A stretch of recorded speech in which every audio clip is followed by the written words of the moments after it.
Today we cover the kidnapping and brutal murder of a 16-year-old girl who was the daughter of a well-known Taiwanese singer and TV personality called Pai Bing-Bing.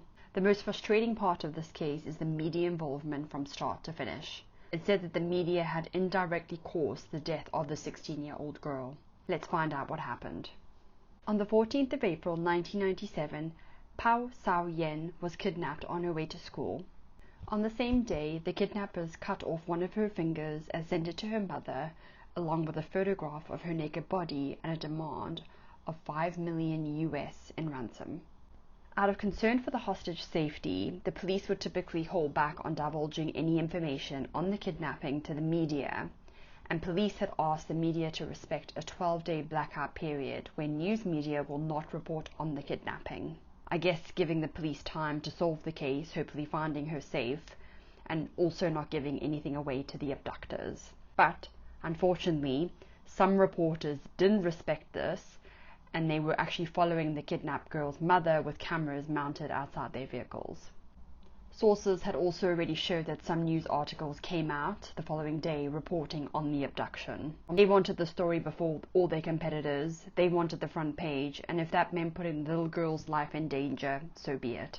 Many of the pre-planned ransom drops were aborted when kidnappers spotted police and the media tailing Pai Bing-Bing.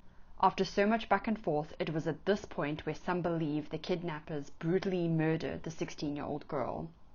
This was purely out of frustration of not being able to get the ransom money successfully, as the media kept following Pai Bing-Bing every time she tried to do the ransom drops. After the abductors negotiated with police for 11 days, the police finally decoded the communication methods used by the abductors. In the subsequent police raid, one suspect was arrested while two others escaped after an intense gunfight with police. On April 28, 1997, the 16-year-old girl's mutilated body, weighted down with dumbbells, was found in a drainage ditch.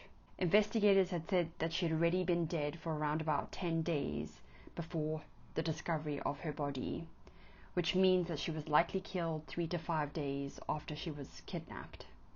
The ransom negotiations had still continued as the kidnappers had somehow managed to get an impersonator of the daughter's voice to give the impression that she was still alive to her mother. The public concern finally turned to outrage when the girl's naked bound corpse was discovered in the ditch. Not only was the public concerned about the brutality of this young girl and what she had to endure, but there were many recent brutal cases in Taiwan that was not yet solved. As a result, about 50,000 people marched in the capital, Taipei, denouncing police and officials for failing to deal with the frightening surge in violent crime.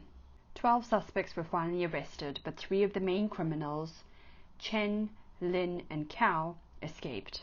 An island-wide manhunt began, and the police were ordered to fatally shoot and kill the suspects without warning if they showed any sign of resistance. Whilst the police were looking for the trio, they went on to commit further heinous crimes. They would go on to abduct Taipei County Councillor in June of 1997 and a businessman in August of 1997. On August 19th, the trio was spotted by 2 foot patrol officers. A brief exchange of gunfire ensued, and Lin turned the gun on himself after he was shot 6 times. One of the officers was killed and the other was wounded. Reinforcement was immediately rushed to the neighborhood, and more than 800 officers conducted a thorough search, which turned up nothing. On October 23rd, Cao and Chen shot and killed a plastic surgeon, his wife, and a nurse after forcing them to perform plastic surgery on them.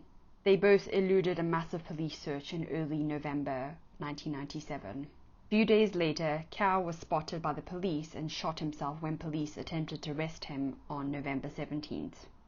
On November 18th, 1997, the last criminal, Chen, broke into the home of a South African, Edward McGill Alexandra, and took the family of 5 hostage. This included a small baby, but eventually surrendered to the police after long negotiations. Reports had said that he had taken this family hostage because Chen's wife had been charged as an accomplice in the murder of the 16-year-old girl and was facing up to 12 years in prison, and her brother had also been arrested. Chen was there for justice, as they were apparently falsely accused of the crime. Once again, media had got word of the story, and around 100 to 200 media personnel were outside the home. It was said that the police even indulged the media by allowing them to speak directly to Chen, turning the whole thing into a reality show. There was absolutely no regard for the hostages' safety or life. Media just wanted to get the scoop at any cost. Chen would later confess to the April kidnapping and other crimes. Chen was executed on the 6th of October 1999 after being convicted in December of 1998 for the kidnapping, murder, and multiple counts of sexual assaults.